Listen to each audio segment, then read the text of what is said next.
According to Verizon's 2025 Data Breach Investigations Report, 88% of hacking breaches in 2024 were caused by stolen or brute force credentials.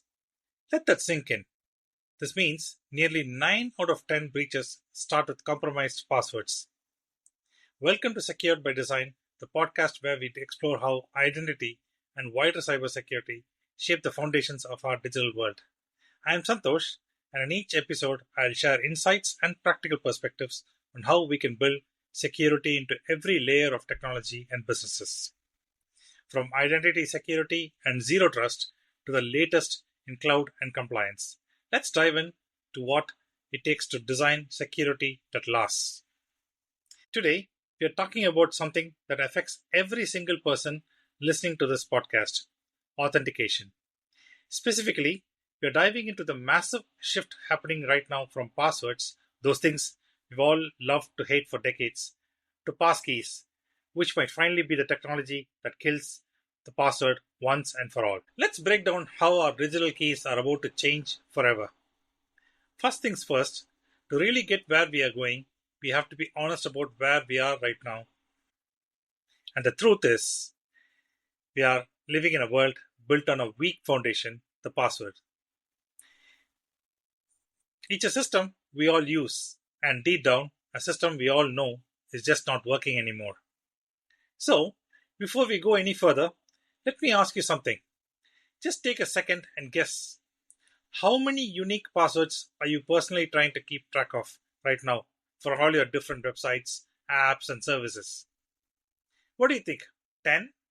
20? Maybe 50? Well, you'll be surprised to hear that the answer is on an average, it's well over 100. That's a huge mental burden. As an analogy, think what would happen if you are required to carry a keyring with more than 100 unique physical keys. There would be a high risk of losing one or two, mislabeling a couple, or maybe consolidating them into a single master ring that, if stolen, grants access to absolutely everything. And this leads us all to do that one thing we know we shouldn't: password reuse. We recycle the same weak passwords everywhere. The hackers absolutely love that. And the consequence of that? They are staggering. This is what is coming out of research. 60% of individuals admit to reusing passwords across multiple sites. And the worst stats is that 13% use that exact same password for all their accounts. Think about it. There is also around 20 to 30% that still write passwords down on paper or store them in plain text files like mypasswords.txt. As I mentioned at the start of the episode, according to Verizon's Big Data Breach Investigation Report, around 88% of all data breaches trace right back to weak or stolen passwords. The very thing that's supposed to protect us has become our single greatest vulnerability. This is a massive security crisis. We all know that this problem isn't new. Passwords have been failing us for years. They started as a pretty simple solution back in the 60s, but the internet changed the whole game. Most of the password-based breaches today happen through credential stuffing. This is how it happens. Attackers acquire stolen username password combinations from data breaches, and there are billions of these floating around. In 2024 alone, nearly 10 billion passwords were leaked in what's thought to be the biggest password compilation in history. Another dataset called Synthient contained 1.3 billion compromised accounts from infostealer malware. I will touch on the subject of infostealer malware shortly. They then use automated tools and botnets to systematically test these credentials across thousands of different websites. The success rate is typically around 0.2% to 2%, but when you're testing millions of credentials, that's still thousands of successful account takeovers. This is no small number. Okta's State of Security Incident Report for 2024 states that 24.3% of the login attempts were attributed to credential stuffing. That's like 1 in 4 attempts across the platform. Akamai sees around 26 billion credential stuffing attempts every month last year. Some of the huge successful credential stuffing attacks in the last few years include the 23andMe attack in 2023, where attackers were able to compromise approximately 14,000 user accounts. Though it was just around 0.1% of its total users, using the DNA relatives feature, they could access data on 6.9 million users. This exposed genetic ancestry details, family connections, and health information, all highly sensitive in nature. The Snowflake breach in 2024 involved the use of InfoStealer malware to target 165 organizations that uses Snowflake. The compromised accounts lacked MFA.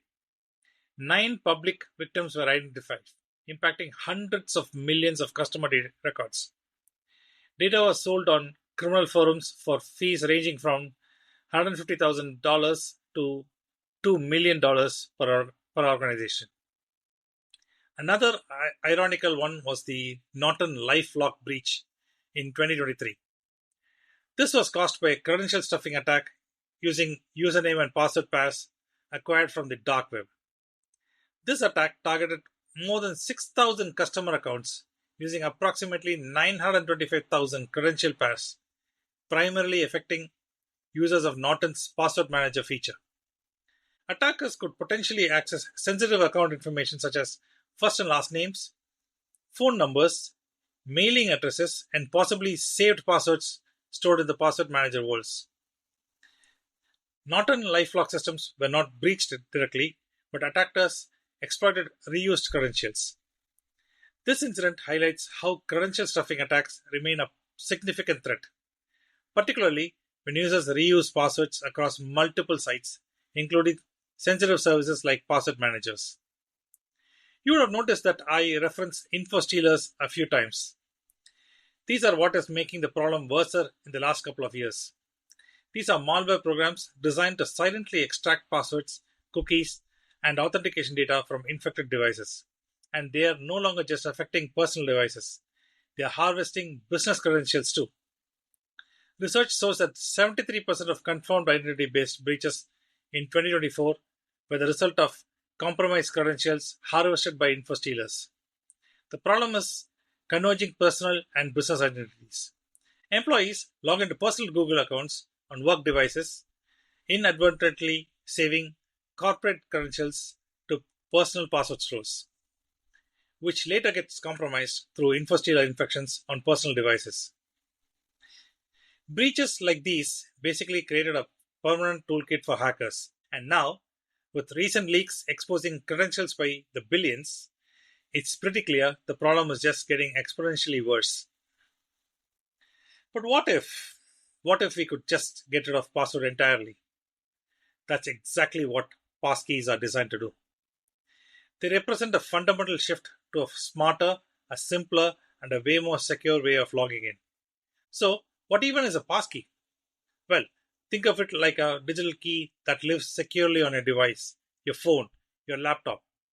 Instead of typing in a password that you have to somehow remember, you just use the same simple thing you do to unlock your device: your face, your fingerprint, or your PIN. That's it. No password to type, no SMS codes to wait for, no authenticator app to open. According to data from Tokyo Corporation in Japan, sign-ins with passkeys are 12 times faster than passwords plus emailed OTP. Google reported that passkey logins take an average of 14.9 seconds compared to 30.4 seconds for passwords, with a 4x higher login success rates. Here's how it works, and it's actually super simple. First, the website sends a unique one-time challenge to your device. Second, you approve it with your fingerprint or your face, just like you would unlock your phone. And finally, your device uses a secret digital signature to respond.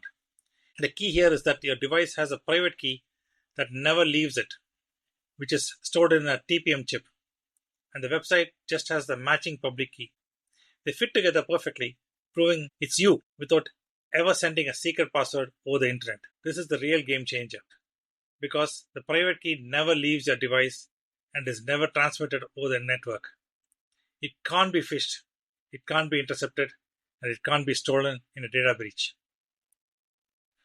Trusted platform modules are generally considered very secure for storing cryptographic keys, including private keys, because they offer hardware based protection that isolates the keys from the rest of the system.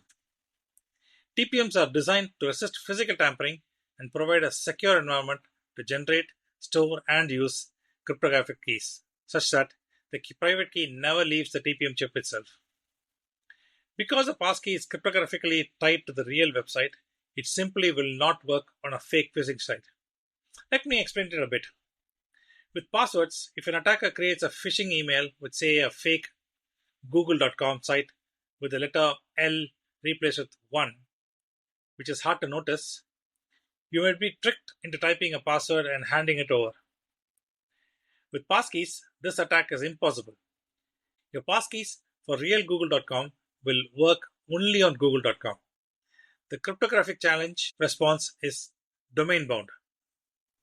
Even if you try to use a passkeys on a fake site, the cryptography fails and the authentication doesn't work.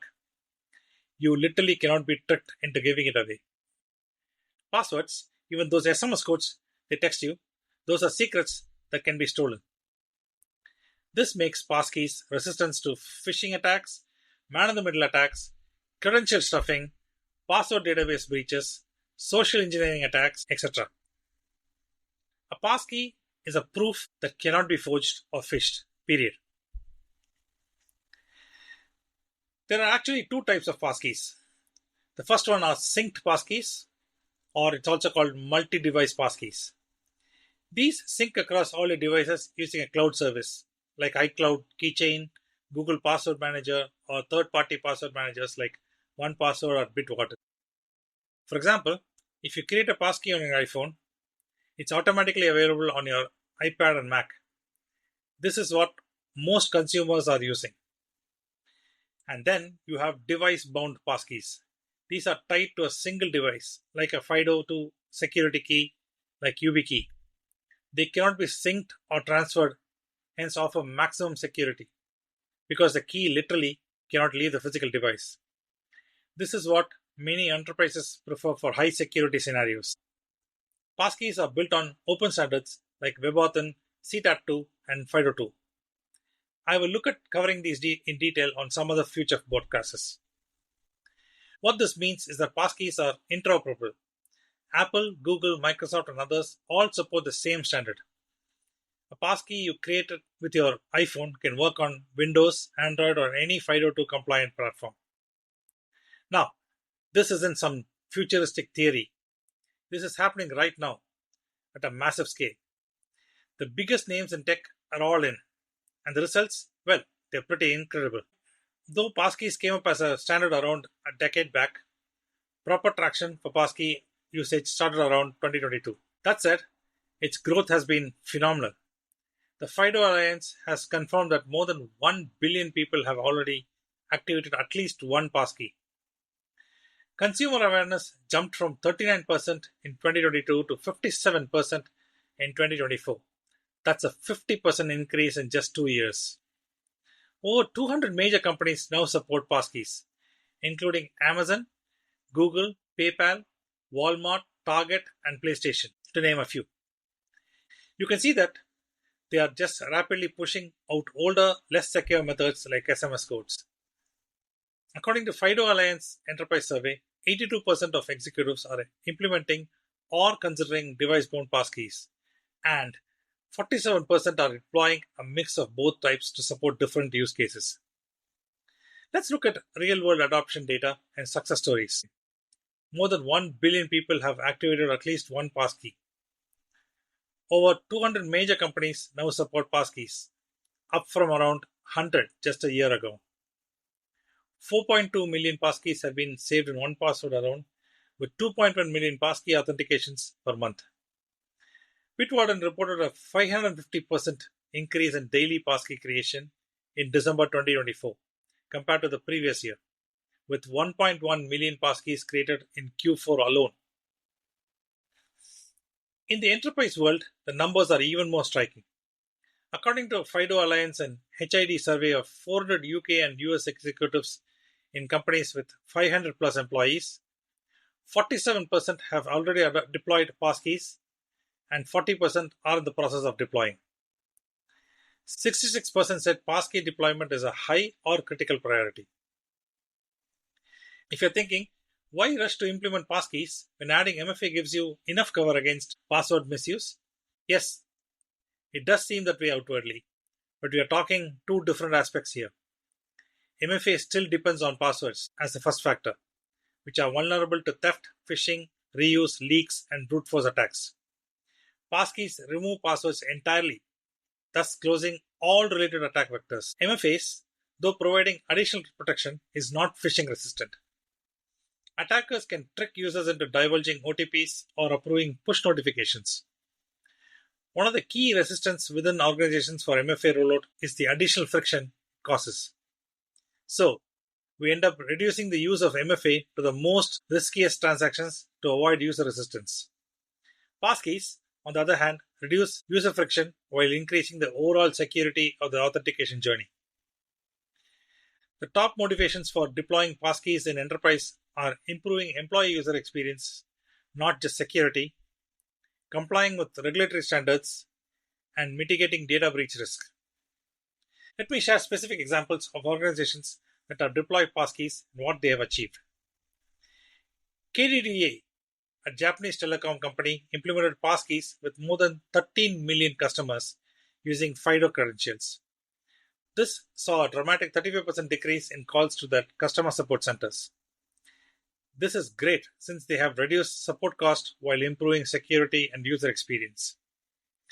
VicRoads, the Road Transport Authority of Victoria in Australia, became one of the first government agencies to globally implement passkey authentication for its nearly 5 million MyVicRoads account holders, beginning a phased rollout in Jan 2025.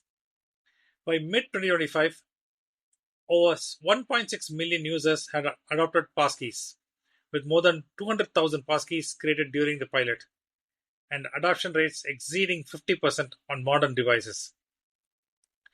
Traditional multi-factor authentications using SMS-based OTPs is being phased out due to security and cost. Password resets dropped by 20%, and logging experiences became 5 times faster compared to legacy MFA methods. Users authenticate with trusted device biometrics like Face ID, fingerprint, Windows Hello, or local PIN, rather than passwords or SMS codes. PayPal, Shopify, Amazon, Walmart, Target, PlayStation, Discord, Canva all have implemented passkey support. Combined, these platforms serve hundreds of millions of users. The diversity of adapters, from payments to gaming to retail, shows passkeys work across industries. For internal employee authentication, organizations are taking a phased approach. Only 21% of organizations deploying enterprise passkeys are targeting all users. Most have prioritized passkey rollouts to users with access to sensitive data and applications. Most of them are using device-bound passkeys on smart cards, leveraging existing ID badges, or security keys. This makes sense. You don't have to boil the ocean. Start with high value, high risk users and expand from there. So, the momentum here is absolutely undeniable, and the success stories are amazing. Companies are seeing these huge benefits in speed. This is real world proof that passkeys deliver on both security and a way better user experience. Of course, any major tech shift like this is going to have some hurdles. It's a journey, right? Not an overnight switch. So let's talk about the practical side of this transition. This right here is the number one question people ask, and it's a totally fair concern. If my digital key is on my phone, what happens if I lose that phone? Am I locked out of my entire digital life forever? Okay, good news. The answer is no. And the solution is already built into the system you use every single day. Your passkeys are securely and automatically synced through services like Apple's iCloud Keychain or Google Password Manager. So, if you lose your phone, your passkey is already waiting for you on your laptop or your tablet.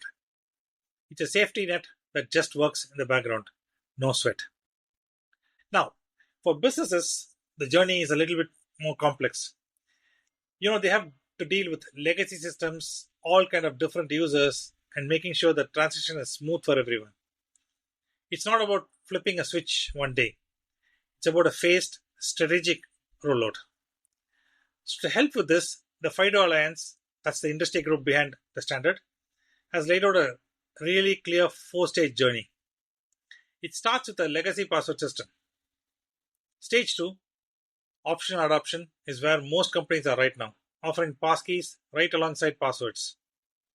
But the goal is to move to stage 3 and stage 4, where you start requiring passkeys for high risk stuff and eventually get rid of those phishable methods entirely. It's a clear, manageable roadmap to get there.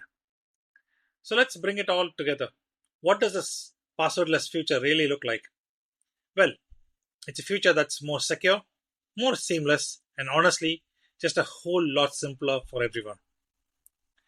When you boil it down, passkeys are the future because they win on every single front. For you, they offer fundamentally stronger phishing resistant security. They give you a way better experience with logins that are so much faster. And for businesses, they mean real, tangible cost savings, slashing what they spend on password resets and those annoying SMS fees. And this isn't some niche area. The entire industry is on the same page. We've talked about killing passwords for decades. Why are we closer than ever before now? There's a universal platform support. For the first time, Apple, Google, and Microsoft all support the same open standards. When things like this happen, we know that's a fundamental shift that is happening. Passkeys provide seamless user experience. They are actually easier than passwords, not harder. They, they provide phishing resistance. The security benefits are undeniable in an era of sophisticated attacks. There is now a strong business case. The ROI is clear. Lower costs, better security, and happier users. So, I leave you with this final thought. The transition is happening right now, whether we are watching or not. The only question is, are you ready to make the switch? Thanks for listening to Secured by Design. If today's episode gave you something to think about, subscribe and follow on your favorite streaming platform for more discussions on identity and cybersecurity. Please feel free to share this with your team. You can also connect with me on LinkedIn for updates and new episodes release. Until next time, stay secure, stay resilient, and stay secured by design.